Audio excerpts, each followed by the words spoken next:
All right, so to carry on about, I think it was last week that I mentioned the purpose of each run. How every run, every workout, every stride, every sprint, every recovery interval, every warm up, every cool down has a purpose. The same goes for races. Every race has a purpose, and unless you are running very few races,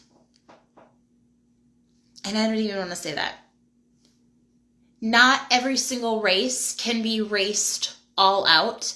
Not every race can be a PR. Not every race can be exactly what you want it to be. Okay?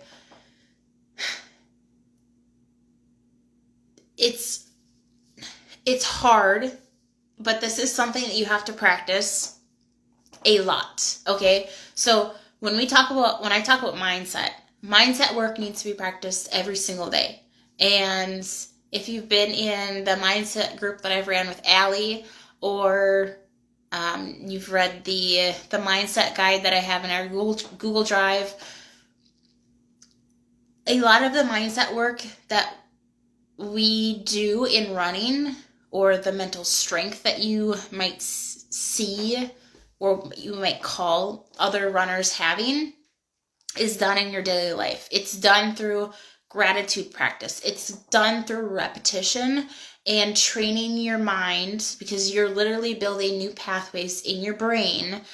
It's training your brain to go from the negative thoughts, the thoughts of this is hard, I can't do this, these negative feelings and thoughts that you have, training your brain to go from the negative to the positive. You have to do it consciously before it becomes a subconscious practice. So at first, it's just the awareness that you have these thoughts. I should say a lot of people, just overall, not even just talking about runners, but a lot of people don't even know don't even recognize the thoughts that they're having. Okay. As soon as you start recognizing them, then you can do something with it. Okay. But you have to, one, recognize the thoughts, and then two, acknowledge the thoughts, and then you can do something about them. Then you can start to practice your mindset practice, or your mindset approach. Okay, so you do these little things that don't take much time every day, and it has a snowball effect. So as soon as you recognize that thought of, I'm not a fast runner, I'm a slow runner, then you start acknowledging it. No, like, okay, I had that thought, but why do I think that? Or is that actually true? Slow is relative.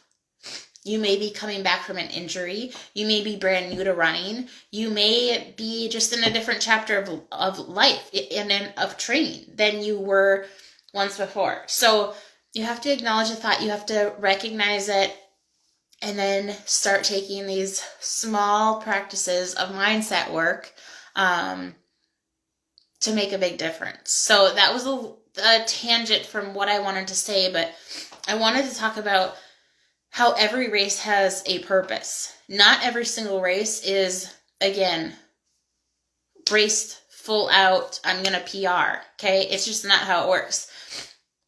There are A races, there are B races, and there are C races. A races, you're going to have one, maybe two of those a year. A marathon in the spring, or a half marathon in the spring, and then a marathon in the fall. Okay? So you're going to have one, maybe two A races. Those are your top priority races for the year. Your B races are the races that you're going to run, that you're going to incorporate into your training. So I'm just going to use myself as an example, training for Grandma's Marathon, and I have a handful of races that I'm running within this training cycle. Grandma's is in June. So between January and Grandma's Marathon in June that I'm running, that I am using as training and practice for Grandma's Marathon. Okay? So I use the 5-miler that I did in January as my starting point for training. This is where my threshold is right now. So yes, I ran at a pace that I could maintain for 5 miles. I could not maintain it. It probably could have maintained it for an hour. So that was my threshold pace. That gave me a starting point. Okay. I could have ran that for fun. I could have, actually, no, I couldn't have. Those are the two options for that race for me. Okay. Now, coming up in 2 weeks, I have a 10-mile race that I'm running. So I'm going to use that as my long run, and I'm going to incorporate some marathon pace miles into that long run to practice my pacing for Grandma's Marathon. I actually have 2 half marathons and 1 more 10-miler coming up before Grandma's Marathon. They're all going to be my long runs with faster paced miles incorporated into them. That's going to help me practice my fueling and hydration, making sure I have all that done for Grandma's, making sure my shoes are right, my clothing, my timing, just running through the logistics, and also working on my mindset. Making sure that I don't start out too fast in those races. Making sure that I am focused on my goal instead of, oh yeah, this feels awesome, so-and-so's running this fast, so-and-so's running for a PR, I should run for a PR too. I have to remember my goal of Grandma's Marathon, my A race, okay? These are all B races. These are all races incorporated for training, okay? And then you have C races. C races are races that you incorporate into your training that are strictly for fun. Maybe you ran a St. Patrick's Day 5K. Maybe you have a race coming up that you're going to run for fun. Goldie's 10 mile is coming up in 2 weeks. If you're in Minnesota, you should run it. But that would be a fun race for you, okay? So there are A, B, and C races. A races, you're going to have 1 to 2 a year. Those are your primary focuses. That's what you're working towards. The B races are going to be races that you incorporate into your training to help you practice for your A race. And then C races, maybe you're in the off season, or you're going to strictly use it as an easy effort run for whatever race you're training for, but you're running it for fun. So like Amy just ran the New York or the United Airlines half in New York on yesterday. And she used that as her long run for marathon training, for a marathon that's at the end of April. And she ran at an easy effort. She had to practice not going all out. She had to hold herself back in the beginning. She had to practice sticking to the purpose of her run and of this race. And then fueling and hydration and logistics and all of that, okay? So if you have questions about that, let me know. The last thing that I want to talk about in terms of every race has a purpose. It can be hard. You can get sucked up in the numbers and the expectations and pressures of others and of yourself, but especially of others. And you can feel that pressure to, gosh, like everyone's expecting me to do well. Everyone's expecting me to PR. And that should not be the expectation, but it can be something that you feel deeply. Like clearly I feel it deeply right now. And I'm going to share this story, if I can pull it together. But I also just started reading again, Mindful Running. This is probably like my 4th time reading it. If you have not read it, again, I highly recommend it for like everyone. I think not every book is for everyone. And some books are only for certain chapters of your life. And you may pick up a book that just does not click with you right now, but that doesn't mean that it'll never click with you. It just may not be for the season of life that you're in right now. But this is a book that can pretty much apply to almost anyone, okay? And this book fell into my lap when I was still not running yet.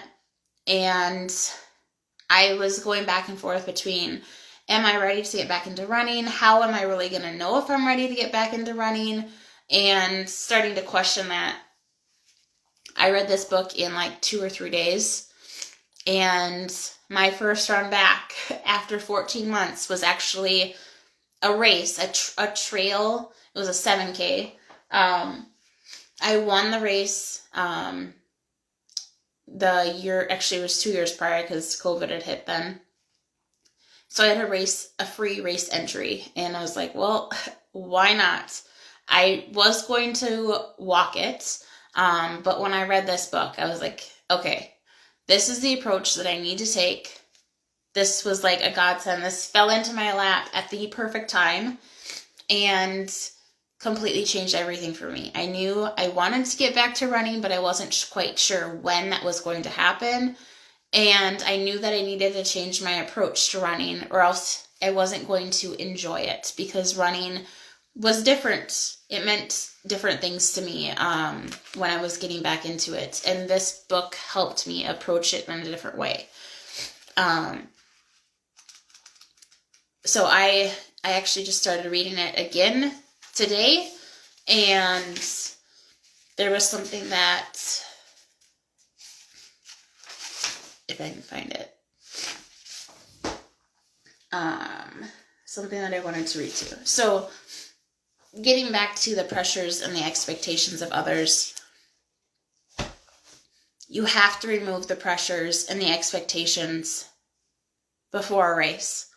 Your body does not perform well under pressure. You can be in peak performance. You can be, let's say, like my goal for the fall is, it sucks to say it loud, sub 3 for my marathon. I lost my train of thought there. You have to remove the pressures and the expectations of others. Like, you just have to. I can be in prime peak performance. I can be in sub 3 shape. But if I have placed so much pressure and expectation on myself, as well as expectations and pressures from others to also run a sub 3 marathon, I can completely blow that out of the water on race day, because I'm holding on to so much stress and anxiety and pressure and expectations. You have to learn how to let that go, okay? And this book is going to help you do that. Mindful running is going to help you do that. So this morning, this is what I read. I had once been the athlete who could get so focused on an end goal that I paid little attention to what was going on in my body and mind on the path to reaching the objective. Okay, so you have to learn how to, yes, goals are good, but you have to learn how to listen to your body. Not only did that contribute to overtraining injuries, it also meant that when I ran, my unsupervised mind whirled at breakneck pace, needlessly cycling worries and other preoccupations. Okay, so there's a lot that's going on in your running, in your thoughts, but also in your body, and you have to link your body and your mind together, okay? Now, when we talk about mindful running, there are like immediate benefits when you start to practice it. Simply noticing the thoughts and the emotions careening in my consciousness led to a natural easing of the body and the brain. Like, it has an immediate effect. I also got better at responding to physical cues, knowing when my legs were overcooked from a workout or if I was worn down from a busy week. Okay, so it's one of the main reasons why I ask you, don't just write a comment in your run in Training Peaks that says, that was great, or that did go well. I want to know why. Okay, I'm trying to teach you guys to recognize and to link how you felt to the root cause. If it went great, why did it go great? Did you get adequate sleep? Were you well fueled? Were you well hydrated? Did you have a good mindset? Did you feel energized? Like, what all contributed to that workout going well? If it didn't go well, what contributed to your run not going well? Did you not get enough sleep? Are you feeling under the weather? Are you dehydrated because you didn't drink enough yesterday? Like, I want you to start linking how you felt and how your run went or your workout went to things that you did leading up to that, okay? That mindfulness is going to help you also during your running. So she also talks about it meant that I was also getting less injured and training smarter, not harder. Okay. I also began to appreciate the brilliant sunrise over the lake near my apartment as I ran each morning. Had that always been there? Practicing mindful running helps you become more in tune with your body, but it also applies to all areas of your life. It's going to help you release the pressures and the expectations, let go of those feelings inside your body. So in 2018 and 2019, that's when my running really took off, because that's when I actually started applying strength training and nutrition and what I call all the things to my running. I was chasing a 125 or sub 125 half marathon since the end of 2018. I ran 5 half marathons in 2019. I got it on my last one, but I had so much pressure that I put on myself, and so much pressure and expectations put on me by others, because they knew how I performed in 2018. And I had, of all the half marathons that I was doing, it just happened to be a win streak. I had 6 or 7 in a row of half marathons that I took first on, but I wasn't racing to win. I was racing to PR. I was racing against myself, but I would come home, I would see other people, and their immediate thought was, or question to me was, did you win? You don't know how much pressure that puts on other people when you're not that person. And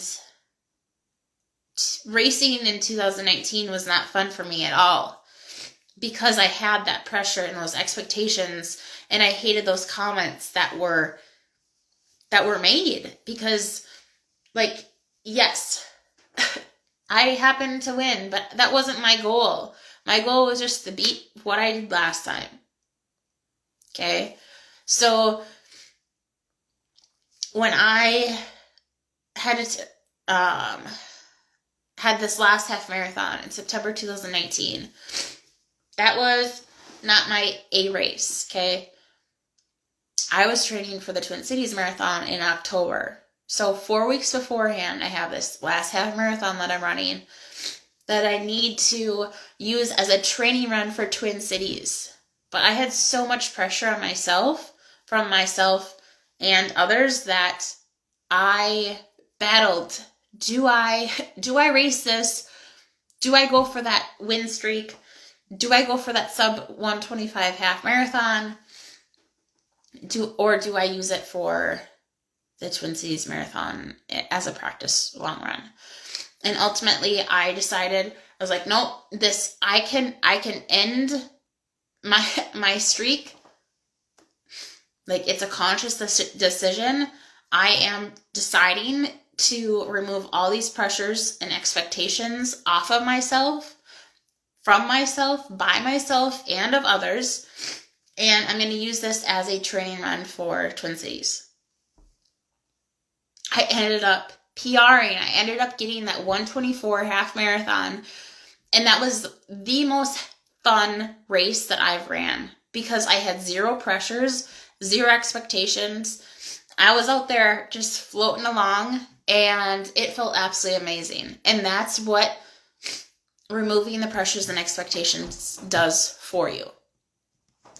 I had to remember that when I came back to running.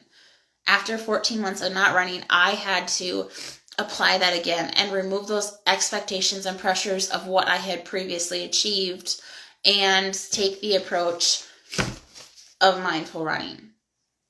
Okay? So remember, every race has a purpose. Not every race is going to be ran full out, trying to PR, trying to win, whatever, okay? You have to know the purpose of your race. And I've been talking to some of you who know that you can achieve this goal that you've had for this race, but you have so much pressure on yourself, from yourself and from others, that you don't know if you can do it. And if you doubt that, you're not going to do it. But you have to learn how to remove those pressures, have fun with the race, and your body will perform better. And there are others of you who are running races during your training cycle for your main goal race. And you have to stick to the plan of using this race as practice for race day and not running all out. If you're training for a half marathon and you're running a 10K this coming weekend, you are not going all out and running 5K pace. We're using it as a workout, as a training run, as figuring out the logistics of fueling and nutrition and clothing and timing and all of the things, okay? So, once again, this video got way too long, but I just wanted to talk about the importance of reminding yourself that every race has a purpose, just like every run has a purpose, and you need to remove the pressures and the expectations from yourself because your body does not perform well under that amount of pressure. A little bit of pressure and nerves and anxiety is okay, but when you're not looking forward to your race, when running isn't fun anymore, when you feel stressed, anxious, you have a breakdown, all of the above, which have happened to me, you're running for the wrong reasons, and you have to learn how to remove those pressures and those expectations. And I highly recommend this book.